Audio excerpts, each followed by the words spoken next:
পৃথিবীতে একটা জিনিস মনে রাখবা, বিনা পয়সায় কিছু হয় না। তুমি কিছু দিলে তারপরে তুমি কিছু পাবা।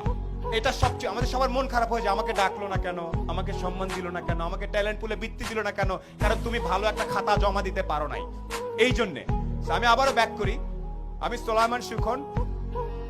আমার কৈশোর পর্যন্ত 16-17 বছর পর্যন্ত ঈদে যদি আমি প্যান্ট নিতাম তাইলে আমার ভাই জামা নিতে পারবে, এইরকম পরিবার থেকে আমি উঠে আসছি।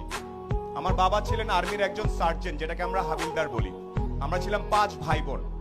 সে অবস্থা থেকে আল্লাহর রহমতে এখন অনেক ভালো জায়গায় আছি। এই গল্পটা ছোট্ট করে একটু বলবো। আমি নর্মাল বিভিন্ন জায়গায় পড়াশোনা করছি। গাড়ির সিট বেল্ট কেমনে বাঁধতে হয় সেটা আমি আসলে 18 বছর পর্যন্ত জানতাম না। গাড়ির সিট বেল্ট এদিক থেকে টাই নাই না এদিকে বাঁধতে আমি জানতাম না।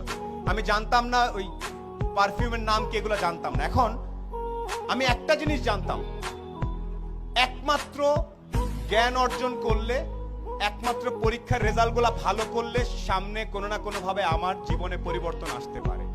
এখানে পরীক্ষার রেজাল্ট ভালো কার কার আমি আওয়াজ শুনতে চাই। 13 থেকে 19 আওয়াজ শুনতে চাই ভালো ছাত্রছাত্রীদের।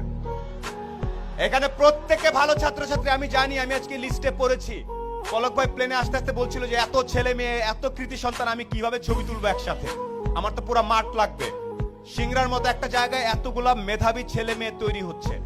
একটা সাজেশন তোমাদের সবার প্রতি, যারা তরুণ, এখানে যখনই চিন্তা করবা, এনি টাইম, তোমার বয়স 14, তুমি একভাবে চিন্তা করবা যে আমি, আমার বয়স 14, নিউ ইয়র্কের একটা 14 বছর, আমেরিকার একটা 14 বছরের ছেলের সাথে যদি আমি 1 ঘন্টা কথা বলি, ও জিতবে নাকি আমি জিতবো। এই স্টাইলে যদি যেতে পারো তাইলে তুমি একটা কিছু হওয়ার চান্স থাকে। না অনেক আগে বলতে পারবো না ভাই, কেন আমেরিকার ছেলেটা কি দেখে, ও যা দেখে তুমিও তাই দেখো। ইন্টারনেট আছে না, আমি তোমাদের শেখ কামাল ডিজিটাল ল্যাব দেখে আসছি। আমি জানি এই আমতলা ইন্টারনেটের কারণে ছেলে পেলে এসে বসে বসে কাজ করে, আমি জানি এটা। আমেরিকার ছেলেটা যে ইন্টারনেট ইউজ করতেছে, তুমি একই ইন্টারনেট ইউজ করতেছো না? কে কে আওয়াজ? না ভাইয়া, আমি তো ইন্টারনেটে খালি গান দেখি আর একটু ফেসবুক করি, তাইলে হবে না।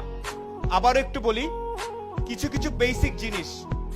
আজকে এই প্রোগ্রাম নাচা গানা শেষ হয়ে সবাই চলে যাওয়ার পরে বাসায় যাবা, শাওয়ার নিয়ে ঘুমানোর আগে একটু দাঁড়ায় বলবো, একটা লোক আসছিল কালো করে, ভাঙ্গাচোরা, দেখা তো খুব একটা ভালো মনে হলো না, বাট উনি একটা কথা বলছে, আমি যদি নিজেকে পৃথিবীর যে কোনো মহাদেশের 14-15 বছর একটা ছেলে বা মেয়ের সাথে সমান সমান দাঁড়ায় 1 ঘন্টা কথা বলার মতো ক্যাপাসিটি না থাকে, তাহলে আমি আর অনেক পিছায় আছি। এই সাহস কার কার আছে? আমেরিকার একটা ছেলের সাথে 1 ঘন্টা, আয় বাবা তোর সাথে আলাপ করি, আয় তোর একটু চলন বিলের স্টাইল শিখায়, আয়, এটা কে কে করতে পারবে?